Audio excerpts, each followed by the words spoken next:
Let me give you a bit of idea about the statistic about the global dairy market.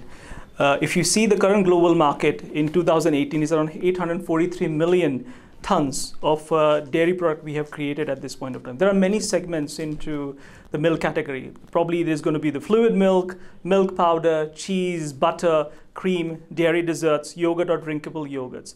If you see the growth, what we have seen in 2018 is around 2.2%, and for 2016 to 17 is around 1.4%.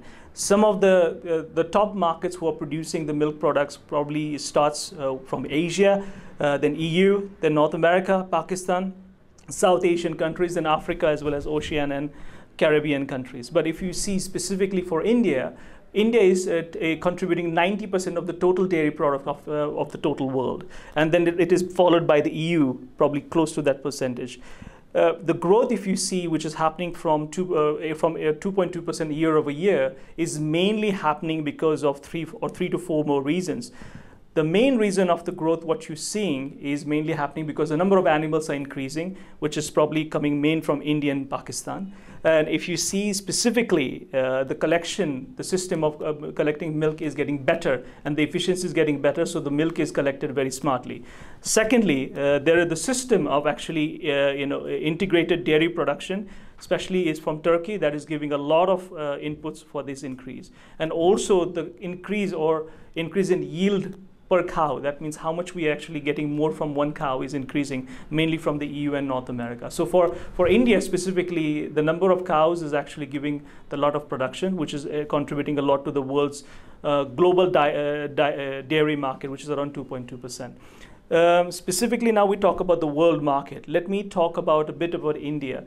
India being a 19% contribution of the whole world, specifically focused on buffalo milk, which is probably 57% of the buffaloes of India, of total world, is probably resides within India. So which is giving a lot of competitive advantage for India to play in those products because of the high fat content, which is going to be fantastic for the production of cheese, butter, SMP, which is a skim milk powder, whole milk powder. And if you see specifically with these increase in the population in the last few years, I think our global population close to around 7.3 billion. And India being one of the biggest producer of milk products, I think China, I would say Southeast Asia, European markets, as well as I would say South American countries like Mexico and Caribbean islands, and so it's going to be a big market for the Indian for the Indian producers, specifically in butter. If you see the percentage from China last year, we're talking about almost 16.2% of growth that come from China's import of the butter, and that where India can play a fantastic role. Cheese, probably global level, is increasing at 0.8%. The year before is around 4.6%. So if you take those percentage, it is going to be a huge opportunity for Indian market. It used to be all the EU market for the cheese, but now it's not the case. The India have the technology and the right producers who understand the global requirements, and they can produce it very well.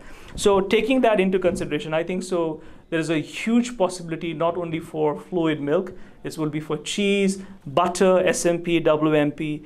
These are going to be the fantastic opportunities for India. Now, specifically going back to Gokul milk, that you ask, what is the possibility and what are the new horizons for Gokul will be. Now, if you're going to play in this category, specifically there is a domestic, I would say, Indian portfolio, and there is an international portfolio.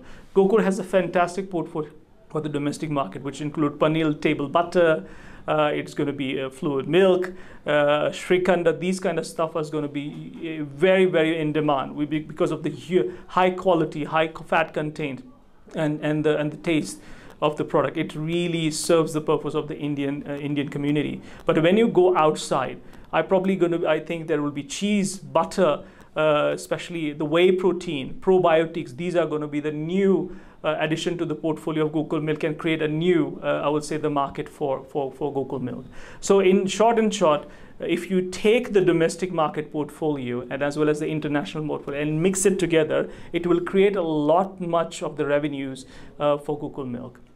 So in summary, I think having a global, excellent marketing approach with the fantastic packaging and a wide variety of portfolio at the right price with a continuous supply is going to create huge potential for Gokul Milk. I can give an example of Fonterra, which is a company from New Zealand, which is also a cooperative segment, falls in the same segment, and it is owned by 10,500 farmers. And I can see Gokul Milk and Fonterra could be in the similar bucket. Right now, Fonterra is close to around, I would say, maybe 30,000 crores, which is probably around $17 billion, versus Gokul right now is around 2,200 crores. So Gokul potentially could become Fonterra because it works on the similar principles of cooperative.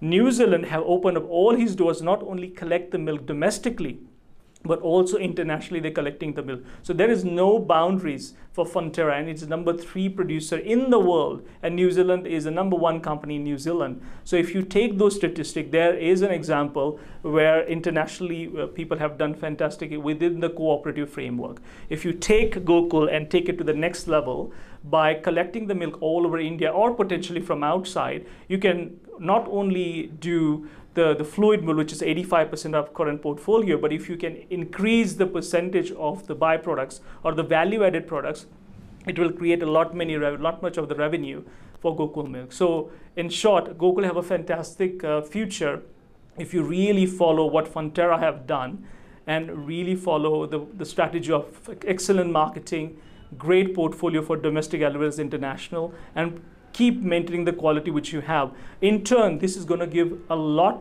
much value addition to the farmers. Farmers are going to get a huge benefit in terms of money for their milk. They should be very proud that India is one of the biggest contributor in the world for the milk dairy, and specifically the milk from Kolhapur and from Gokul is going to every part of the world. That could be the future for Gokul.